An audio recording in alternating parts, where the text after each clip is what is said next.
기는 생명력을 뜻하며 동양의학의 입장에서 몸을 구성하는 기본이다. 요즘으로 따지자면 세포, 조직, 기관들을 움직이게 만들어주는 미토콘드리아, 신경 전달 물질, 호르몬에 해당한다. 온몸을 순환하며 돌아다니며 단전이라는 무형의 공간에 저장되고 갈물이 된다. 기는 소모되기 때문에 부족해지기가 쉬워 기 부족증이 생기는 경우가 많다. 기 부족증을 보충할 수 있는 대표적인 약재로 인삼이 꼽힌다.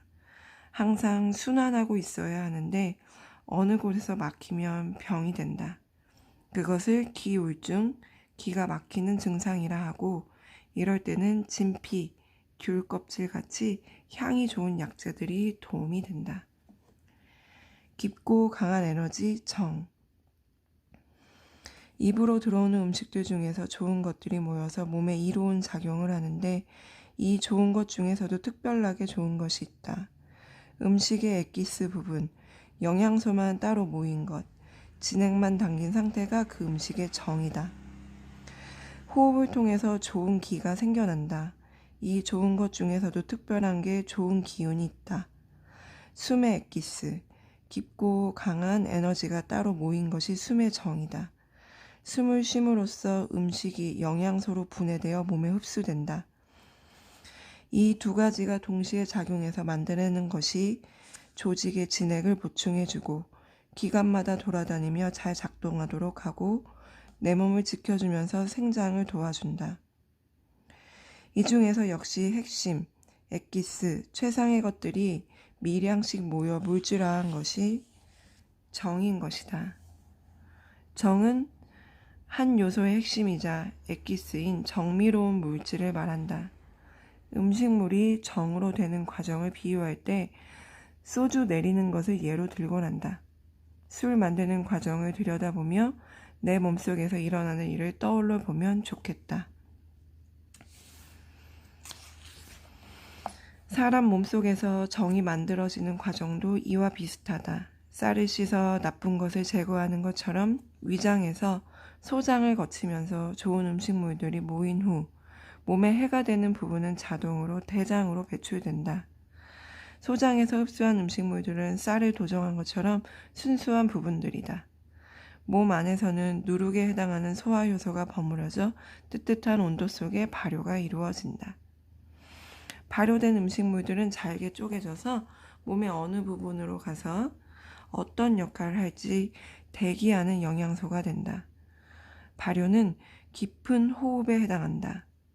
잘못 발효되면, 다시 말해서 얕은 호흡만 하면 부패되거나 에너지로 전환되지 못하고 찌꺼기가 많이 남는다. 그게 독소가 되겠죠, 우리 몸에.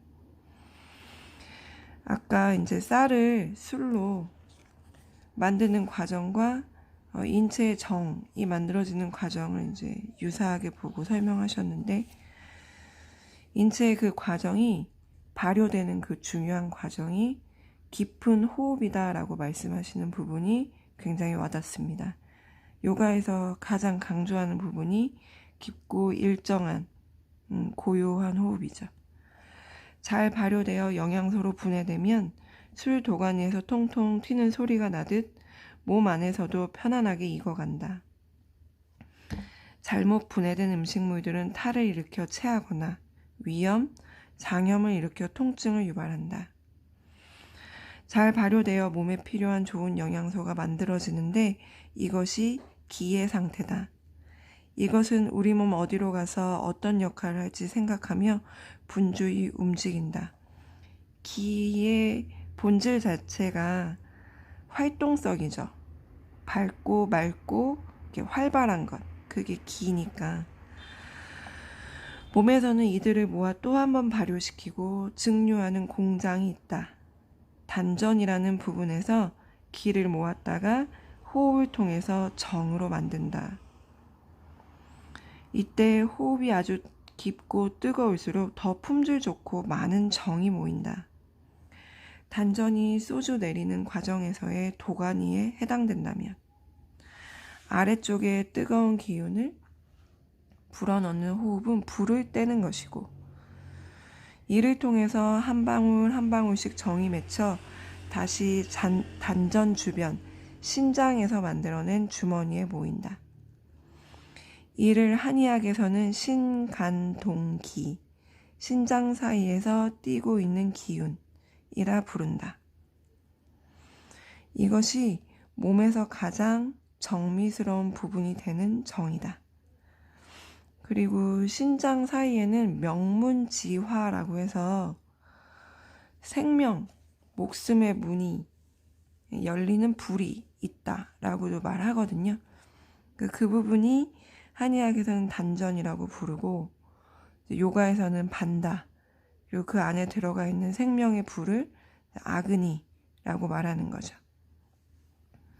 그래서 이 부분을 통해서 제가 그저 아사나를 잘하고 못하고의 문제가 아니라 우리가 매일 매트 위에 서서 아사나를 도구로 삼아 깊은 호흡을 할 수 있는 것만으로도 얼마나 우리 생명과 건강에 의미 있는 일을 하고 있는가라는 얘기를 썼네요.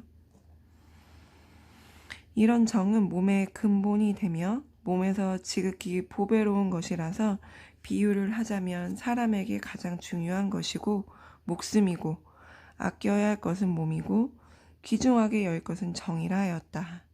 정과 기는 서로를 생기게 한다. 상천옹이라는 옛 선인이 말하길 몸을 올바르게 평생 사용하기 위한데 정, 기, 신 이 세 가지보다 귀중한 것은 없다. 몸을 귀하게 여기는 사람은 먼저 정을 귀중히 여겨야 한다. 정이 그득하면 기가 충실해지고 기가 충실하면 정신활동이 왕성해지고 신이 왕성하면 몸이 건강하고 몸이 건강하면 병을 덜 앓는다. 속으로 오장이 편안하고 겉으로는 살과 피부가 윤택하며 얼굴에는 광채가 돌고 귀와 눈이 밝아져서 늙었어도 더욱 기운이 솟는다. 몸에 이런 정미로운 정이 쌓이는 곳이 단전 주변의 무형의 공간이다. 정이 풍부할수록 몸이 건강하다. 정을 소모할수록 몸의 엑기스를 빼내는 것이다. 정을 채우면 채울수록 좋은데 살아가는 과정이 전부 기와 정을 소모하는 일이라 채우기가 쉽지 않다. 게다가 정이 저절로 빠져나가는 질병들이 있으니 그러한 병을 얻게 되면 이만저만 고민이 아니다. 남자는 단전 부분이 완전한 무형의 공간이고 정은 정액의 형태로 모인다. 여자는 이 부분에 자궁이 위치해 있어서 다음 생명을 잉태하는 기운이 서린다. 그래서 이 부분은 다음 생명을 만들어내는 핵심인 곳이기도 하다. 모든 생명체의 최고의 과업은 자신을 복제한 생명을 이어가는 것이다. 단전에 쌓인 정은 생명체의 의무를 확실하게 준비하는 몸에서 만드는 정수다. 신현장부도를 보면 배꼽 주변에 물결 치듯이 그려놓은 파동 모양이 있다. 아랫배 깊숙이 호흡을 하는 모양을 표현한 것이다. 위쪽 장부에서 받아들인 음식들과 복부까지 내려오는 깊은 호흡에 의해서 만들어진 기가 모여 파동 안쪽에 단전이라는 무형의 공간을 만드는 것을 볼 수 있다. 기를 쌓아두는 단전에서는 근원적인 불의 기운이 서리고 정은 그 안쪽 깊숙한 곳에 물의 기운을 모아둔다. 물과 불의 기운이 공존하는 곳들. 단전의 안쪽은 진액이 모여있고 바깥쪽으로는 뜨거움이 뻗어나간다. 정을 가두고 내보내는 조절자 역할을 하는 장기가 신장이다. 그래서 신장은 정의 진액을 모으는 차가운 수의 기운과 단전을 다스려 정을 내보내고 여러 곳에 분배하는 뜨거운 화의 기운을 동시에 가지고 있다. 간혹 이것을 구분해서 차가운 기운은 신장이라고 말하고 뜨거운 기운은 명문이라고 부르기도 한다. 목숨의 문, 생명의 문. 해부를 통해 몸을 들여다보면 신장은 두 부분으로 이루어져 있다. 하나는 우리가 익숙한 콤팡 모양의 신장이다. 그 위에 덮개처럼 놓인 부분을 하나 더 관찰할 수 있는데 신장에 딸려있는 부록이라는 뜻으로 부신이라 부른다. 신장은 혈액을 걸러서 남는 찌꺼기를 소변의 형태로 만들어 방광으로 내보낸다. 걸러진 혈액을 맑게 만들어 온몸에 내보내니 마치 정수기의 필터 같은 역할이다. 맑은 혈액이야말로 좋은 기운이 담긴 것이니 신장은 기운을 생성해내는 첫 번째 기관이다. 부신은 신장에 붙어 있긴 하지만 호르몬으로서 전혀 다른 기능을 한다. 이곳에서 여러 가지 호르몬이 나오고 조절되는데 대표적으로 스테로이드 호르몬이다.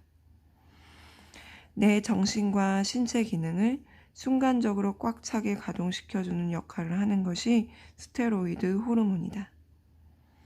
그래서 나는 개인적으로 스테로이드 호르몬을 헐크 호르몬이라 부른다. 아이가 큰 트럭에 깔렸는데 연약한 체구의 아이 엄마가 집채만한 트럭을 번쩍 들어 올려 아이를 구출했다는 뉴스를 들은 적이 있다. 그런 일을 가능하게 만들어주는 것이 이 스테로이드 호르몬이다. 운동을 좋아하는 사람들은 한 번쯤 들어봤을 수도 있다. 올림픽에서 도핑 테스트에 걸린 약물, 그 대표적인 것이 바로 스테로이드 호르몬이다. 근육이 울퉁불퉁한 피트니스 선수들도 스테로이드를 이용해가며 근육 덩어리를 키운다. 스테로이드 호르몬은 힘만 강하게 하는 것이 아니라 신체 조직의 재생 능력에도 관여한다. 합성 스테로이드 호르몬은 여러 난치성 질환에 쓰인다. 아토피성 피부염, 각종 알레르기, 자가면역 질환 등등. 정상적인 치료가 힘들 때 이런 헐크의 힘과 엄청난 재생 능력에 도움을 받는다. 다만 얻는 게 있으면 잃는 것도 있다. 그 때문에 생기는 여러 심각한 부작용이 이미 널리 알려졌듯이 상당히 조심해서 다루어야 한다. 부신에서 생기는 이런 호르몬의 큰 파워가 한의학에서의 화의 기운이다. 불길이 치솟는 듯한 힘을 우리 몸에서 생겨나게 한다. 단전에 응축되어 있던 에너지가 순간적으로 끝까지 가동되어 기운을 치솟게 한다. 이 기능을 하는 부분이 신장 중에서 단전의 기능과 이어진 명문이라는 부분이다. 그래서 신장은 두 얼굴을 가지고 있다. 하나는 정미로운 에너지 덩어리를 응축해서 가진 차가운 수의 기운과 그 에너지가 폭발하는 힘을 가진 뜨거운 화의 기운이다.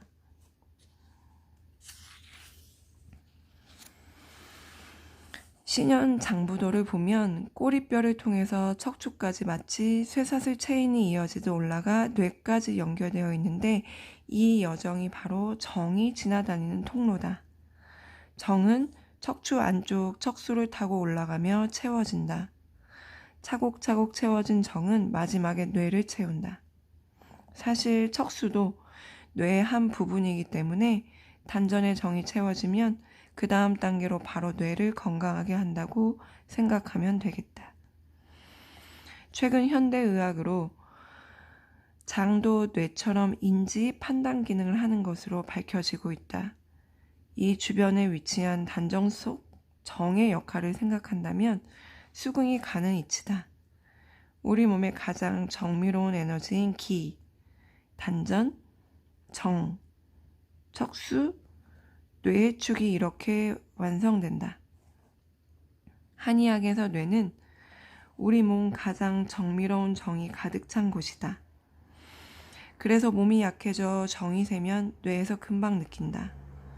아래에서 차곡차곡 올라가며 채워야 하는데 몸에서 새버리면 뇌로 가는 에너지가 없어진다. 뇌를 건강하게 하는 힘의 근본은 아랫배의 단전에 기와 정이 얼마나 잘 쌓여 있냐에 따른다.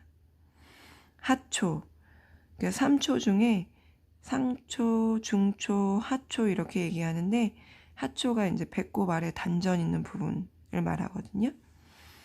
에너지를 함부로 쓰면 멍해지고 뇌의 집중력이 떨어진다.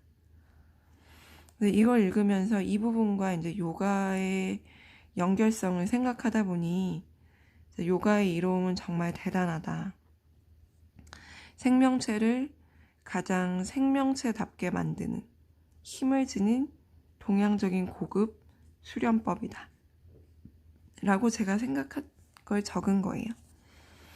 그래서 그 정을 채우는 데 좋은 약초로 녹용을 말씀하셨습니다. 다음은 이제 이석증에 대한 얘기가 나옵니다. 어지러우십니까? 라는 챕터고, 정이 약해진 증거가 어지러움이다. 요즘 특히 이석증 또는 메나에르 병이라고 하는 전정기관 이상으로 인한 어지러움으로 고생하는 사람들이 상당히 늘었다. 이처럼 우리 몸의 균형을 잡는 기관은 여러 곳이 있지만 귀의 전정기관 이석들이 하는 역할이 상당히 크다. 만약 코끼리 코를 하고 몇 바퀴를 빙글빙글 돌고 나면 이석들이 온통 여기저기로 흩어져서 도무지 균형을 잡을 수가 없다. 이석증, 메니에르 병은 이런 상태가 종일 계속되는 현상이다. 어떤 이유에서 이석들이 전정기관에 원래 있어야 할 곳을 빠져나가서 엄청난 어지러움이 생긴다. 속이 울렁거리고 앞이 빙빙 돌아서 몸을 가누지 못할 정도가 된다. 그런데 왜 귀에 멀쩡히 잘 있던 돌이 제자리에서 빠져나가는 것일까? 양의학에서는 알 수 없다고 하지만 한의학에서는 정 부족 증상의 일종으로 설명한다. 기운이 약한 상태에서 신경을 많이 써서 신경성 소화기 증상도 생겼는데 정을 많이 소모해 버린다면 어지러움이 극심해진다. 이석증 환자는 당일 치료가 어렵다. 누운 자리에서 일어나기도 힘들기 때문에 병원까지 올 수 있는 상황이 아니거나 극심하면 응급실로 실려간다. 응급실에서도 안정을 취하는 휴식 말고는 별 도리가 없기 때문에 잠시 쉬었다가 태어나며 보통 2, 3일 지나면 자연히 차차 나아지는 편이다. 그러나 기운이 약해지거나 신경 쓸 일이 생기거나 소화가 안 되는 일이 겹치거나 하면 종종 재발한다. 단순 이석증은 청력에는 문제가 일어나지 않지만 거의 증상이 비슷한 메니에르 병은 증상이 심해서 한 달 이상 고생하기도 하고 자꾸 재발할 경우 청력 손상까지 일어날 수 있다. 이렇게 고생하지 말고 한의학적으로 정을 채우는 한약과 조리섭생법을 익혀 실천하면 상당히 빨리 좋아지고 재발률도 뚝 떨어지거나 현저히 약하게 온다. 그래서 그런 일이 일어나면 이렇게 가만히 있으면서 심호흡을 하여 안정을 취하자. 자동차 엔진이 낡은 차가 있다 치자. 이런 차를 시동 걸려면 기름을 끌어올리는데 시간이 한참 걸리므로 충분히 기다렸다가 시동을 서서히 켜준다. 몸도 정의 에너지가 위로 잘 안 올라가면 살살 달래면서 하복부의 기운이 위쪽으로 올라가기를 기다려야 한다. 이석증이 자주 재발하는 분들은 정, 기, 단전의 에너지가 모자란다는 점을 기억하시기를 바란다. 보양식도 먹고 휴식을 충분히 취하면서 소화기 관리를 잘 해야 하고 무엇보다 너무 심하게 스트레스 받지 않도록 마음과 정신을 잘 다스려야 한다.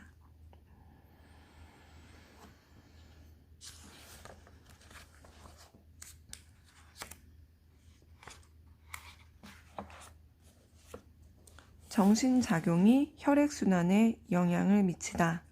화병. 화가 나는 것을 잘 참아서 혈액순환 장애를 방지하라. 여러 감정이 모두 피의 순환을 방해하고 화가 나면 피가 나오면서 열이 난다. 마음, 심리, 정신적인 부분이 혈에 영향을 미치는 것이 상당하다. 마음에 병이 생기면 오장육부 각각에서 처리하는 면도 있지만 결국은 심장으로 가서 마무리된다. 심은 마음의 주관자요 신이 깃들어 있는 가장 핵심적인 장부다. 기뻐도 슬퍼도 우리의 감정은 심장 주변에서 반응이 온다. 우리 감정을 희, 노, 우, 사, 비, 경, 공 7가지 감정으로 분류해 본다면 이 중에서 기쁘다는 감정 외에는 모두 부정적인 감정이다. 이처럼 산다는 일은 안 좋은 마음 상태가 더 많다는 것을 받아들이고 살아야 하는 것인지도 모른다. 어쨌든 부정적인 감정이 오래되어 켜켜이 쌓여 가슴에 묻어뒀을 때 생기는 증상들을 우리나라에서는 화병이라고 부른다. 화병이 생겨 혀를 열받게 하면 결론적으로 심장 쪽에 문제가 일어난다. 스트레스나 분노는 간을 상하게 하고 장에 영향을 미치지만 마지막으로는 심장에 차곡차곡 쌓인다. 슬픔은 폐를 상하게 하다 마찬가지로 심장을 상하게 한다. 화병이 생기면 명치 주변의 가슴이 답답하고 울렁거리며 때로 통증이 나타나며 온몸의 원인을 알 수 없는 여러 가지 질환들을 유발한다. 협식증 외에 자율신경실조증, 자가면역질환, 근막 통증, 증후군 등으로 나타나는 질환들이 화병과 연관이 있다. 화병은 심장 주변의 경락에 변화를 일으킨다. 가장 두드러진 곳은 전중이라는 혈자리다. 가슴뼈 정중앙에서 조금 아래에 있는 혈자리인데 심하게 열받으면 가슴을 쾅쾅 두드리게 되는 자리이다. 이곳을 포함해서 가슴뼈 전체 경락이 굳으면서 겨드랑이 주변까지 영향을 미친다. 그래서 가슴뼈 주변, 양쪽 가슴 바깥쪽, 겨드랑이 아래쪽까지 좁쌀만하게 굳어 들어가게 된다. 유방암에 관한 글이 있는데 여성이 근심 걱정이 많고 성내고 억울한 일이 오랫동안 쌓이고 쌓이면 비의 기가 약해지고 간의 기가 뻗쳐서 유방 속에 자기도 모르게 밧돌과 같은 멍울이 생긴다. 이것은 증상이 없다가 10년 정도가 지난 뒤에라야 곪기도 하고 푹 꺼지기도 한다. 이것이 유방암이다. 병 초기에 그 원인을 사라지게 하고 마음을 맑게 하고 정신을 안정되게 하여 치료하면 나을 수 있다. 화병으로 인한 가슴 통증을 만만하게 보고 그냥 두면 안 되는 것이라고 경계하고 있다. 이렇게 굳은 경락들은 실제로 가슴의 통증을 유발한다. 답답함과 울렁거림, 가슴 통증, 이 세 가지가 협심증의 대표적인 증상이다. 물론 협심증 같은 증상들이 모두 화병이나 스트레스만으로 유발되는 것은 아니다. 평소의 생활 습관으로 인해서 생기는 심혈관계 문제들이 모두 협심증과 연관이 있다. 특히 지나친 육식, 당분 섭취로 유발되는 고지혈증, 혈압 관리와 혈당 관리가 소홀하게 되면 혈관이 약해져서 협심증을 유발할 수도 있다. 심장은 아주 튼튼한 근육이라서 운동을 안 하면 약해질 수밖에 없다. 숨이 찰 만큼의 운동을 정기적으로 해줘야 심장 근육이 강화될 수 있다. 살이 쪄도 음주를 많이 해도 담배를 태워도 혈관은 약해진다.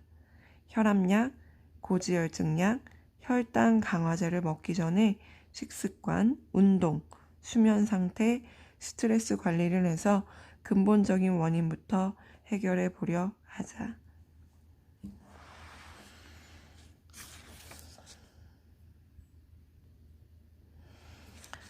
화의 기운이 존재하는 곳은 배꼽 아래 3촌 되는 곳에서 다시 몸속으로 조금 들어간 곳이다. 이곳의 이름이 단전이다. 단전의 단이 불길이 어른거릴 때 붉은색을 뜻하는 붉은 단이고 전이 사방으로 기운이 뻗어나가는 터전을 뜻하는 밭전이다. 뜨거운 기운이 뻗어나가기 위해서 기가 갈무리 되는 곳이 이곳이다. 단전에 기운이 많이 쌓이면 그만큼 에너지 양도 더 커진다. 이곳에 뜨거운 기운이 있어야 에너지의 움직임이 시작되고 온몸이 따뜻해져 생명력이 생긴다. 그렇기에 건강을 지키기 위해서 하복부를 따뜻하게 유지하는 것이 굉장히 중요하다. 하복부를 따뜻하게 유지하는 것, 단전의 힘이죠. 단전은 형태가 없는 기운 덩어리의 공간을 의미하지만 여성에게는 단전의 기운이 자궁에서 갈물이 된다. 그래서 단전 기운이 좋고 따뜻해야 자궁 기능도 좋아져서 여성이 건강하고 생기 있으며 임신도 잘할 수 있게 된다. 이 단전이라는 곳에 화의 기운이 전달되어 자리 잡고 온몸의 에너지를 만드는 발전소 역할을 한다. 단전의 다른 이름이 삼초, 명문 등이다. 단전의 위치는 무형의 공간인데 주변 부분은 소장으로 둘러싸여 있다. 소장의 뜨거운 기운은 단전의 힘에 의해 생성되는 것일 것이다. 소장의 기능은 위에서 소화되어 내려온 음식물들이 영양소로 전환되어 몸에 흡수되는 곳이다. 그래서 같은 소화기관인데 위가 더 거친 게 쪼개는 부분을 담당한다면 소장은 더 엑기스적인, 더 혈액으로 흡수될 수 있는 더 미세한 부분을 담당한다고 할 수 있죠. 소장의 힘은 영양소를 흡수해서 에너지화하는 과정에 있다. 이 기폭장치가 단전 속 불기운이고 호흡에 의해서 공급된다. 아랫배까지 깊숙이 산소를 공급해야 기가 제대로 생성된다. 그렇기 때문에 단전의 에너지를 잘 채울 수 있는 방법이 복식호흡이다. 모든 동양의 수련법에서는 호흡에 굉장히 신경 썼다. 선가의 호흡 명상, 동아시아의 기공, 인도 지역의 요가, 육아의 심성 수양, 도가의 정신 양생, 불가의 참선 등이 모두 단전 속 깊은 에너지를 채울 수 있는 호흡을 끌어들일 수 있는 방법과 밀접하다. 호흡이 안정되면 생명의 열 기운을 온화하게 퍼뜨릴 수 있다. 정신적으로 흥분하면 화가 위로 끌어올려지고 호흡이 거칠어진다. 반대로 몸의 에너지가 떨어지면 호흡에 힘이 없고 호흡 횟수가 줄어든다. 호흡이 기운의 근원으로 작동하기에 건강관리를 위해서 올바른 호흡은 필수다. 동의보감 가장 첫 그림인 신형 장부도에서 배꼽을 중심으로 파동치듯이 그려놓은 것이 호흡을 통해서 단전의 에너지가 퍼져나가는 의미인 것을 다시 한번 떠올려 보자.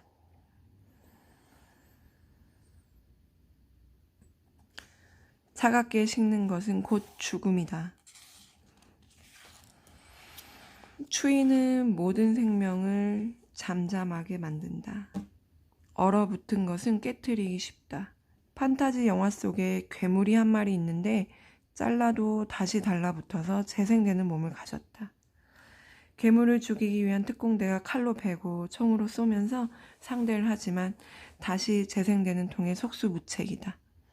절망에 빠져있는 특공대원 중 잘생긴 주인공이 고뇌에 빠진다. 그러다 우연히 얼어있던 나뭇가지를 밟는데 툭 하고 부러지는 것을 본다. 이 나무는 활을 만들 정도로 잘 휘어지고 유연한 것이었는데 이렇게 쉽게 부러지다니 하며 생각하던 순간 머릿속에 번쩍하고 생각이 떠오른다. 대원들을 다시 불러 모아 작전을 의논한다. 괴물을 얼려버립시다. 그러고는 박살을 내는 겁니다. 그러는 조각들을 뜨거운 용암에 넣어 녹이면 해결되겠습니다. 비장한 음악과 함께 많은 사람들이 엄청난 희생을 치렀지만 결국 괴물은 최후를 맞는다. 이러한 스토리들의 영화를 본 적이 있을 것이다. 영화 전체의 스토리는 제각각이더라도 자연계의 이치는 기억하자. 얼어붙으면 깨지기 쉽다. 몸 안에서 깨지는 듯한 느낌을 받으면 아프다고 느낀다. 풍, 한, 열, 습, 조, 화. 이 6가지 기운이 내부적으로 나빠지든 외부에서 침입하든 무엇 하나 괴롭지 않은 것이 없으나 사람들이 가장 힘들어하는 고통이 한, 추위에 의한 것이다. 차가우면 깨지기 쉽고 몸의 조직들이 깨지면 통증으로 느끼기 때문이다. 자연계의 온도, 생명체의 체온을 크게 4가지로 분류하면 뜨거움, 따뜻함, 시원함, 차가움으로 분류된다.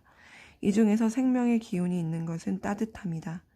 따뜻하면서 평온한 기운 속에 생명력은 무럭무럭 자란다. 물리적으로 보면 원자, 분자, 세포 활동이 활발하게 움직이고 있다. 한의학적으로는 기가 충만한 상태다.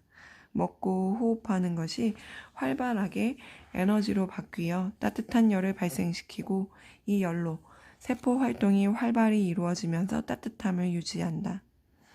이런 선순환만 있다면 세상도 평온할 것이다. 그렇지만 어떤 이유로 움직임이 둔해진다. 먹는 것 중에 독소가 많은 것들이 그렇게 만들 수 있다. 식품 첨가물, 오염물질, 항원들이 들어오면 세포들 움직임이 느려지고 먹거리 속 독소를 분해하기 위해 에너지를 낭비하면서 체온을 뺏긴다. 게다가 좋은 것이 제대로 안 들어오니 또 열을 발생시킬 재료가 부족해진다. 호흡이 얕아도 스트레스를 받아도 잠자는 시간이 부족해도 세포 움직임을 둔화시킨다. 어쩌면 살아가는 모습들이 다 그럴 수 있다. 우리는 세월을 탓하지만 나이가 들면서 먹고 입고 살고 숨쉬며 생각하는 것들이 혼탁해져서 노화가 일어나는 것이리라. 어쨌든 온도가 좀 떨어져서 냉한 느낌이 들어도 이때는 얼마든지 따뜻함을 만들 수 있다. 우리 몸에는 자연적인 힘으로 치유의 능력이 있기 때문이다. 차가운 아이스크림을 먹었다 쳐도 따뜻한 좋은 차 한 잔 마시면 다시 몸이 회복되듯이 말이다. 저도 몸이 엄청 나락으로 떨어졌을 때 정말 이대로 나이 들면은 가망이 없다 라고 정말 병이 깊었을 때 요가를 시작해서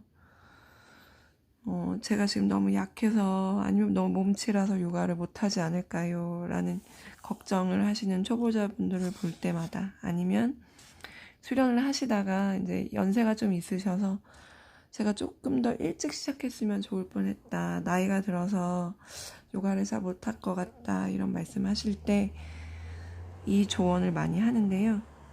정말 이제 목숨이 딱 끊어지는 신이 우리 생명을 걷어가는 그 직전까지 모든 생명은 가능성이 있다.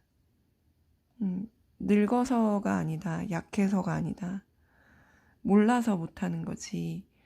어떤 방식으로도 재생하고 치유하고 건강해지고 성장할 수 있는 가능성이 있다라고 말하거든요. 근데 이 한의사 선생님도 그렇게 말씀해 주셔서 좋네요. 다음은 내 몸이 나를 공격한다.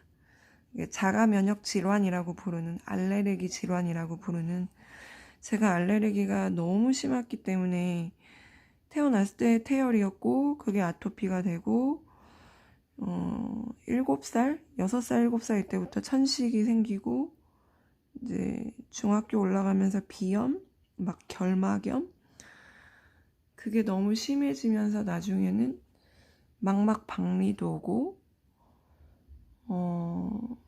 그 와중에 이제 아이를 갖고 아이를 낳으면서 이제 정말 손 쓸 수 없을 정도로 아토피가 심해지고 뭐 이 과정을 겪었기 때문에 내 몸이 나를 스스로 공격하는 것의 무서움, 그 두려움에 대해서 그리고 정말 우리나라에서 유명한 최고의 대학병원에서도 어떤 의사 선생님들도 이거는 고쳐지지 않는 병이라고 말하는 거에 대한 절망감.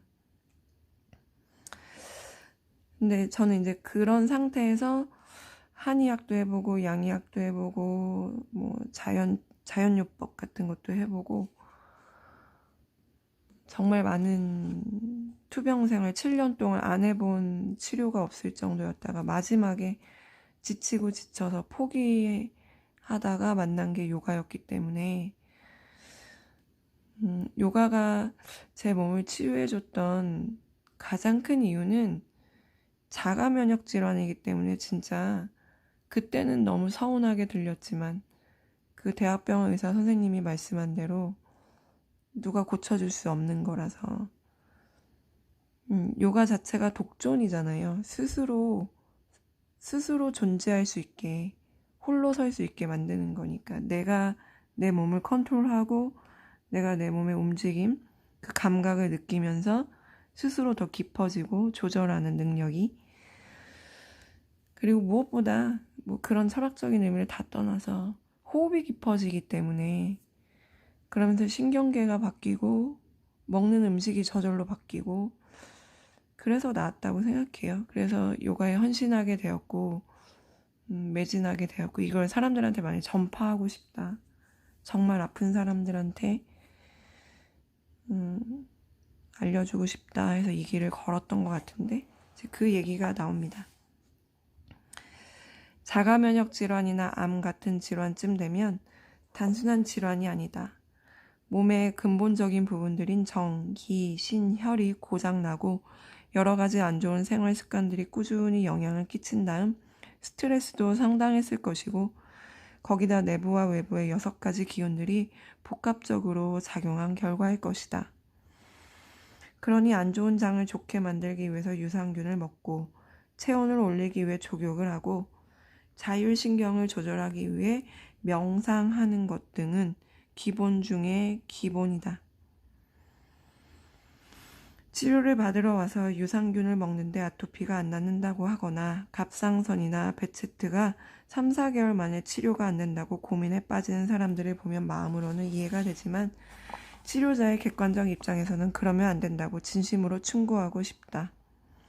이런 질환은 예전에는 불치병으로 분류되었다. 세상에 불치가 어디 있겠는가. 이치에 맞게 치료하면 어떤 병이든 치료할 수 있다. 하지만 치료가 어려운 난치는 분명히 있다. 어렵지만 순리를 밟아 나가고 치료와 생활 습관의 조화가 맞아 들어가면 천천히라도 치료가 되고 내가 조절할 수 있는 만큼 분명히 호전이 된다. 그래서 아토피로 고생하시는 분들이 단순히 아이들뿐이 아니라 성인 아토피도 굉장히 많은 걸 알고 있거든요. 제가 7년 동안 성인 아토피 때문에 투병할 때 그런 카페? 동호회에 들은 적이 있는데 거기 그 아토피를 앓고 있는 분들, 그 환자분 때문에 힘든 가족분들까지 해서 그 카페 회원수가 어마어마했었어요. 그래서 거기는 거의 다 완치됐다는 분이 10% 20%도 안 되기 때문에 아토피는 거의 불치라고 생각, 그냥 평생 껴안고 사는 병이라고 하시는데 저는 거기에 딱 한 번 올린 적 있거든요. 제가 1년 동안 매일 아시탄가 요가 수련해서 아시탄가 요가 그냥 일반 클래스 말고 마이술 수련 해서 진짜 피부 다 붙었다고. 밤에 안 간지럽고 안 긁고 잔다. 근데 그게 그렇게 좀 받아들여지지 않더라고요. 우선은 제 주변에도 이제 아시탄가 요가 수련하시는데 아토피 앓고 있는 분들 계신데 매일 수련이 굉장히 힘드신 것 같더라고요. 근데 저는 정말 나락을 찍어서 그랬는지 모르지만 바닥을 쳐서 그냥 그걸 1순위로 뒀어요. 그걸 한다고 뭐 하루아침에 오늘 했는데 내일 낫는 건 아니지만 그냥 믿고 내 직감을 믿고 매일 같은 시간에 1시간 반, 2시간씩 수련했어요. 프라이머리 시리즈를. 근데 서서히 정말 피부에 윤기가 돈다 그럴까? 그 전엔 진짜 코끼리 껍질 같았거든요. 숨을 못 쉰다는 느낌이 왔고 피부가. 근데 윤기가 돌면서 땅구멍이 열리면서 지금 당장은 아직도 괴롭고 밤마다 긁고 피나고 진물나고 그러면 또 너무 따갑고 쓰라리고 울고 그게 반복되고 있지만 이게 점점 나아질 거라는 자기 확신감이 생기더라고요. 근데 너무 고맙게도 진짜 딱 300일 지났을 때 1년 됐을 때 다 붙어서 안 긁는구나. 그걸 깨닫고 침대에서 자기도 모르게 이렇게 일상을 반복하니까 그냥 피곤해서 자니까 몰랐는데 자고 일어나서 피나 진물이 이불에 붙어 있지 않는 걸 처음 본 날 이제 무릎 꿇고 엎드려서 하나님한테 기도했던 것 같아요. 너무 감사하다고. 그래서 그냥 어떤 거보다 1순위, 아파도 통증이 있어도 하기 싫어도 비가 와도 눈이 와도 장마가 져도 수련은 하는 것. 내 몸에 어디가 부족해서 혈액이 남들처럼 건강하게 돌지 못하고 독소를 배출하지 못하는지 모르지만 내가 알고 있는 어떤 양약의 방법, 한의학의 방법, 약초, 뭐 식습관, 전 채식도 7년 동안 해봤거든요. 근데 안 낫더라고요. 제가 제대로 채식을 안 해서 그런 걸 수도 있지만, 근데 아토피도 자기 기운이 어느 거가 딸리느냐에 따라 굉장히 다르게 분류돼서 저는 특히 호흡기가 안 좋았던 것 같아서, 간이 안 좋아서인지 신장이 안 좋아서 뭐 때문에 독소를 못 골라서 피부에 독소가 쌓이고 막히고 염증을 유발하는지 모르기 때문에 저는 폐기운이었던 것 같고, 근데 폐에 좋은 한약도 4년을 먹어봤어요.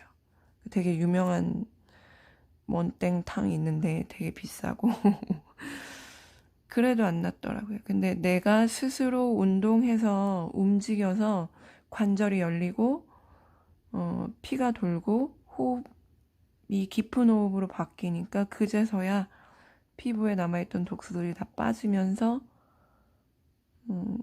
건강한 정상 피부가 되더라고요. 숨 쉬는 피부. 그래서 그런 안타까운 분들이 이제 제가 네이버 블로그에 제 사례를 많이 올려놨기 때문에 연락을 많이 주시는데, 제가 이렇게 말씀드리는데 그게 실행이 안 돼서 실천이 안 돼서 계속 다시 되돌아가고 하시는 분들 많이 보거든요. 너무 안타깝고, 그냥 딱 1년만 300일만 다른 어떤 거 다 차치하고, 그 어떤 거보다도 내 건강과 정상적인 생활이 너무 중요하지 않나요?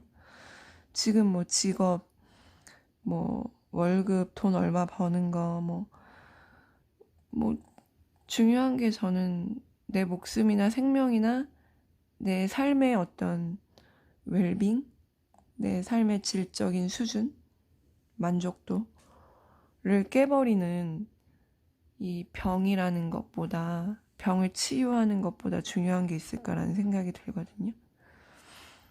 그냥 매일 수련 1년만 해보시기를, 제대로 된 방법으로 아시탄가 요가 말수 수련 제대로 된 선생님한테 제대로 배워서 정말 1년만 해보시라고 꼭 권합니다. 어떤 이유를 들지 않고, 어떤 핑계를 대지 않고서라도. 일찍 끝내려고 했는데 지금 자가 면역 질환에서 조금 제 사연이 나와서 길어졌네요. 이제 마지막 에필로그입니다.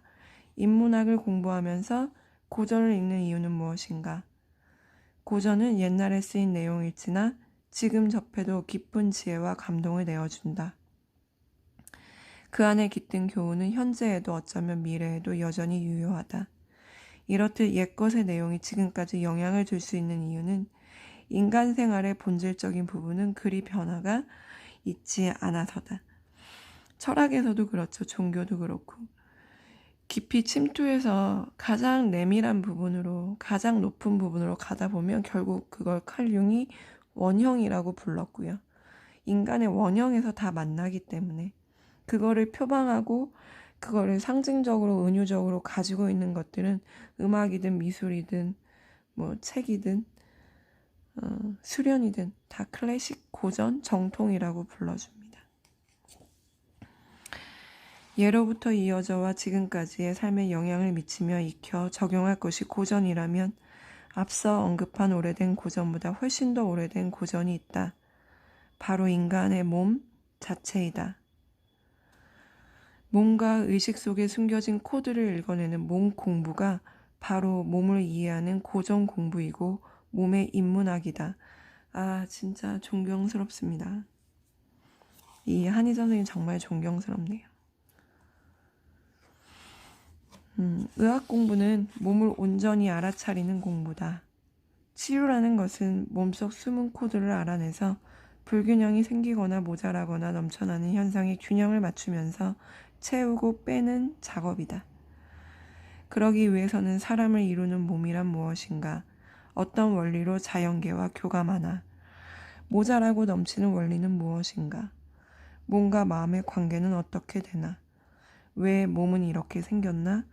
이렇게 생긴 건 어떤 작용을 하는가 등등 몸에 대해 본질적으로 질문을 던지는 것에서부터 공부를 시작해야 한다.